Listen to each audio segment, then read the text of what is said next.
அனைவருக்கும் அன்பு வணக்கங்கள். இன்றைய சிந்தனை துளிகளிலே நாம் பார்க்க இருப்பது பணிவு.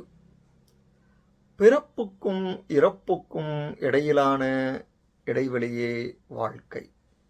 நம் செயல்கள் நல்லதாக இருக்கும்போதுதான் வாழ்க்கை அர்த்தமுள்ளதாகிறது.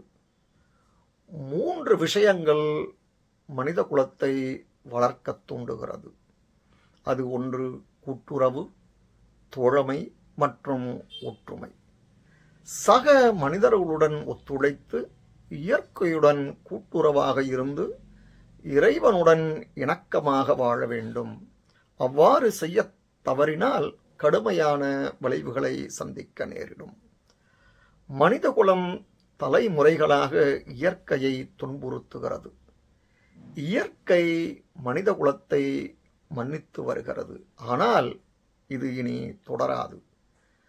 அன்னையின் இயற்கை சக்தியை நாம் மறந்துவிட்டோம்.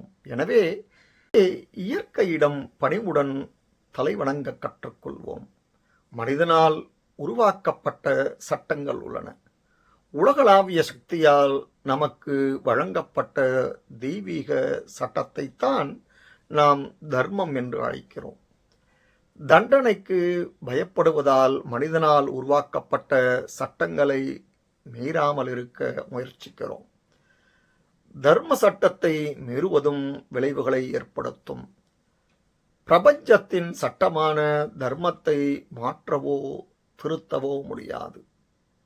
மனிதன் பறவை போல பறக்கவும் மீனைப் போல நீந்தவும் கற்றுக்கொள்கிறான். ஆனால் ஒரு மனிதனைப் போல நடக்கவும் வாழவும் மறந்து விடுகிறான். ஆமை எங்கு ஊர்ந்து சென்றாலும் அது மணலில் ஒரு தடயத்தை விட்டு செல்கிறது. அதே போல நாம் இந்த உலகத்தை விட்டு செல்லும் முன் ஒரு அடையாளத்தை விட்டு செல்ல முயற்சிக்க வேண்டும் என்று கூறியுள்ளார் அன்னை அமிர்தானந்தமாயி. நன்றி, வணக்கம்.